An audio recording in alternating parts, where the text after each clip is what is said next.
Today I'm pitting the OnePlus Bud Z against the Oppo Enco W31 and the results have been rather difficult to decide on.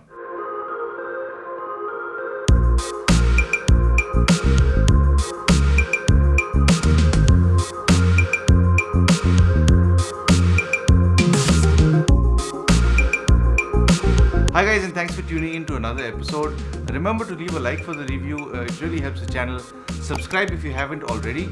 And if you'd like to see detailed reviews of both these earphones, I'll leave their reviews up here in a card for you to click on. Both these earphones come in a clamshell design. The OnePlus Bud Z come in what's more of a capsule style design, whereas the Oppo Enco W31 comes more in a powder puff box design. The Oppo does feel better to hold because of its shape. It comes with a matte finish case which gives you a nice grip while holding it, whereas the OnePlus has a glossy finish and can feel a bit slippery at times. The Oppo case has picked up a few scratches on it over the past few months while my mum's been using it. But if you clean it up a bit, it cleans up real nice and almost looks like new. The OnePlus will likely show scratches and scuffs a lot more than the Oppo in time. When it comes to the earbuds, the Oppo certainly has a higher quality look to it. Their stems have a well done pearlescent finish, whereas the OnePlus has the same glossy finish as its own case. Both these cases have USB-C charging, but the OnePlus has an LED indicator on the outside which lets you know the battery percentage while the case is closed. The Oppo has to be opened every time you want to check the level because its LED indicator is on the inside of its case. I find the layout of the Oppo earbuds and case much more ergonomical than the OnePlus because it's much easier to take the earphones out and place them back in without any issues.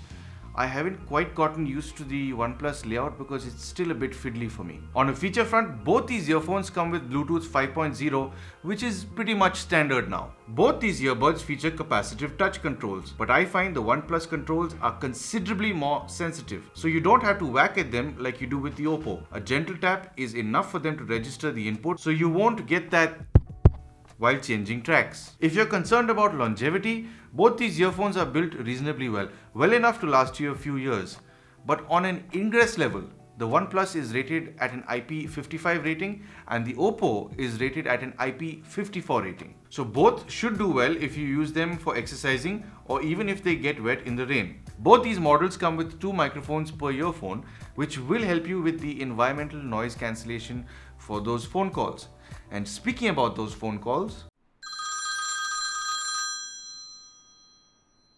I'm calling from the OnePlus Bud Z right now and I'm standing near what's relatively busy street. Of course, I will transition from the camera to the audio of the ENC just to give you guys a reference as to how well these do with the environment around me.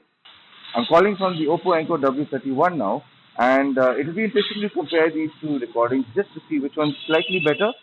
But I think you guys sitting at home will be the best judge for this to decide what works best for you. And I'll see you back at the studio. When it comes to battery life, the OnePlus does have larger batteries than the Oppo, and it also does support quick charge, which gives you a full 3 hours of listening time with just 10 minutes of charge.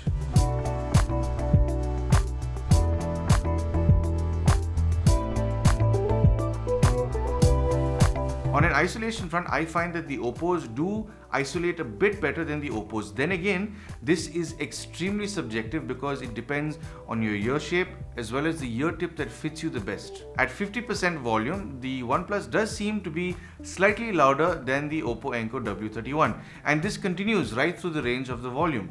There seems to be maybe a 5% or so difference in the volume between the two. Soundstage on both these models are very similar.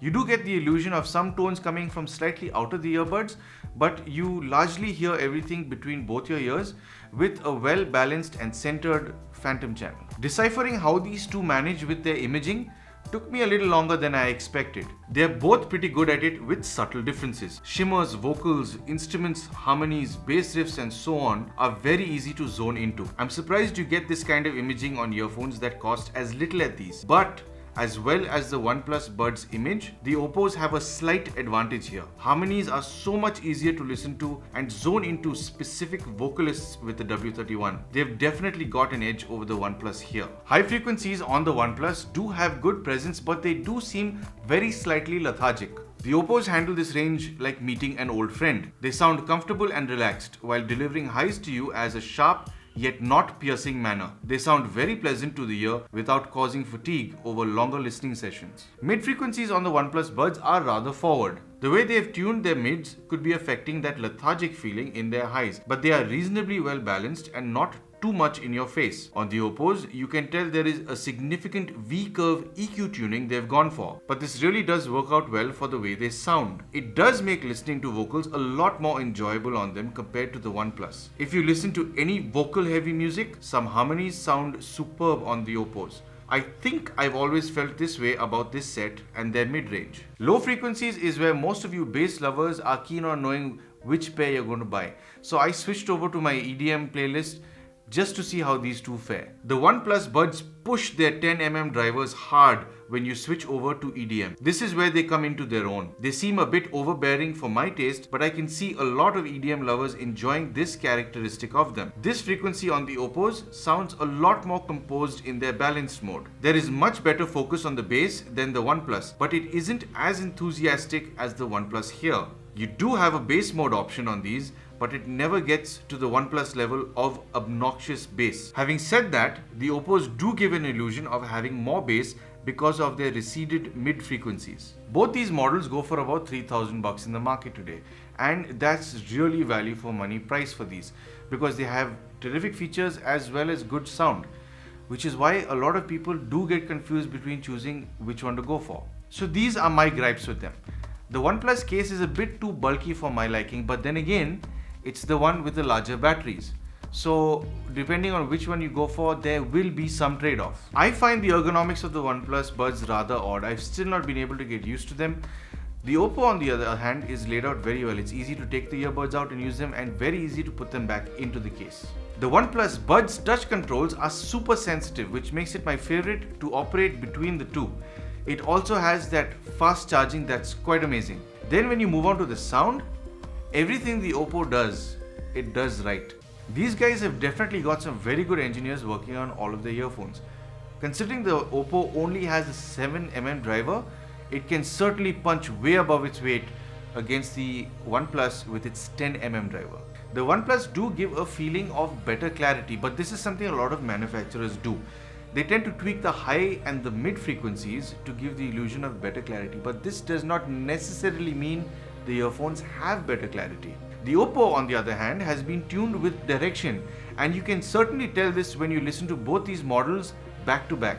So which one of these would I recommend? That's kind of tricky because it's like somebody asking you, should I buy a Maruti or should I buy a Hyundai? They're both relatively good at what they do, and it really boils down to a matter of personal preference. I would personally go for the Oppo Enco W31 because my taste leans more towards that. You may like the OnePlus buds in that case. I do hope, however, that my description of both these buds will help you make that buying decision. So remember to subscribe if you haven't already. Remember to like and share, and thank you for tuning into Paul's POV for some sound advice. What am I to speak about? The rain in Spain. Rain in Spain goes on in the plain. I mean, don't look Okay. so enthusiastic about it. You know,